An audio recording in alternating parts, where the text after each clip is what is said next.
90'lı önce bilgi sportifne kanat müzik yaptım. Bu kayın vanlıca 90'lı önce müziği gidip Dimitri Oksan Selmancık'a Afgansı doğruları yapka vanlar sesini pakopka. Ya.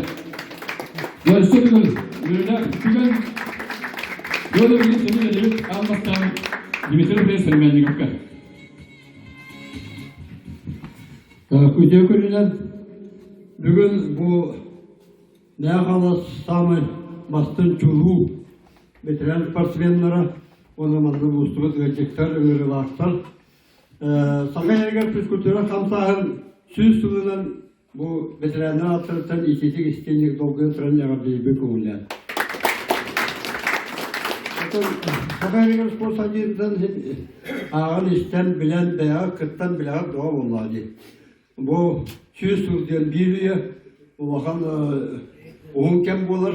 Ondan bilinen türlü bilgi ne yapamazlar bu Sakayerger spor sacıyı püskürtüre sacıyı bir daha o hakille kıvatı gelir bit killere hıtlar onu kellerek bu tanrıcı diye o bakan oğuz olmak bitti.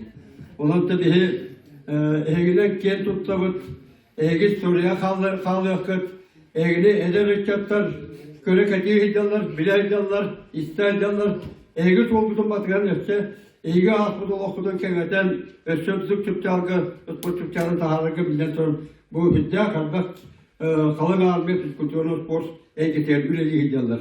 Ondan tabii egi erebit ulakan bilgi erebit yapıtıgar ondan sonra tuğut yakın bu Tüyem tokarı sporka üllerin mikilli ki olanman bu hicak tehen biyamana var malayda bay sportimeler seni bu çıkati kalliyerkeden hege cülküden aldım milleti kalliyerkeden bilden sonra bilgi orun kelbet kulakput bilgi storiyut bilgi kulturabut omukta bağıtlan sportimen de bağıtlan tihe de bağıtlan ona bilgi saydibut muğtur tüpçağla gemmin biyam sığınalıyım ondan bu kadar geçe Volkan Karın